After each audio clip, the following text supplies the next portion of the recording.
إن الذين تولوا منكم يوم التقى الجمعان إنما استزلهم الشيطان ببعض ما كسبوا ولقد عفى الله عنهم إن الله غفور حليم. عندي عقيدة إن عمر يهرب منه الشيطان، ما لقاه الشيطان سالكا فجا إلا سلك فجا غير فجه. فجاء القرآن قال هؤلاء الذين تولوا يوم التقى الجمعان إنما استزلهم الشيطان ومنهم عمر في صحيح البخاري، وهذه الرواية أمامكم في صحيح البخاري. زين، أنا كيف أجمع بين الأمرين؟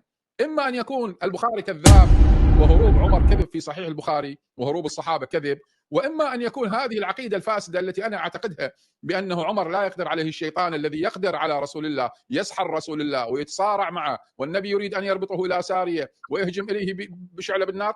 هذه عقيدة فاسدة. بسم الله الرحمن الرحيم، والصلاة والسلام على أشرف الخلق وإمام المرسلين.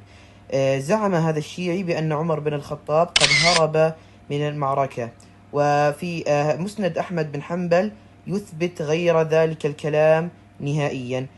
كما ترون الآن أمامكم الحديث، وسند الحديث على اليمين، وقال عنه شعيب الأرناؤوط أن إسناده حسن، والحديث يتكلم على أن عمر بن الخطاب وأبو بكر الصديق ثبتوا مع رسول الله صلى الله عليه وسلم. الله قال في القرآن: إن الذين تولوا منكم يوم التقى الجمعان إنما استزلهم الشيطان. هاي سورة آل عمران الآية 155. حلو. والله سبحانه وتعالى قال عن سيدنا آدم النبي المعصوم في سورة البقرة: فأزلهما الشيطان عنها فأخرجهما مما كانا فيه. الشيطان استزل آدم النبي، والشيطان استزل الذين كانوا مع النبي الذين ليسوا أنبياء. وآدم قال ماذا في سورة الأعراف هو وحواء بعدما استزلهم الشيطان؟ قال إيش؟ ربنا ظلمنا أنفسنا وإن لم تغفر لنا وترحمنا لنكونن من الخاسرين.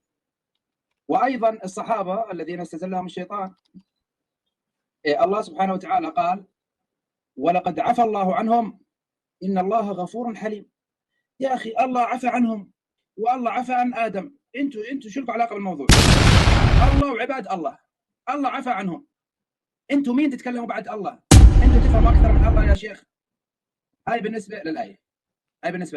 بعدين أنت كررت موضوع الهروب، يعني أنت ما تعرف إنه النبي عندك هرب إلى جبل الحجون برواية صحيحة، والإمام المهدي عجل الله فرجه صار له 1300 سنة هارب أو إلى بطنه برواية صحيحة عندك في الكافي. الله سبحانه وتعالى عفى عنهم بشكل عام أم بهذه المسألة؟ جاوبني من وقتي. لا عفى عنهم في مسألة خلاص، أحسنت، الله أكبر. شفتوا يا أخوان؟ إذن هذه الآية ما فيها أي إشكال على الصحابة، لأنه الله عفى عنهم بالهروب اللي أنت جايب الآية به.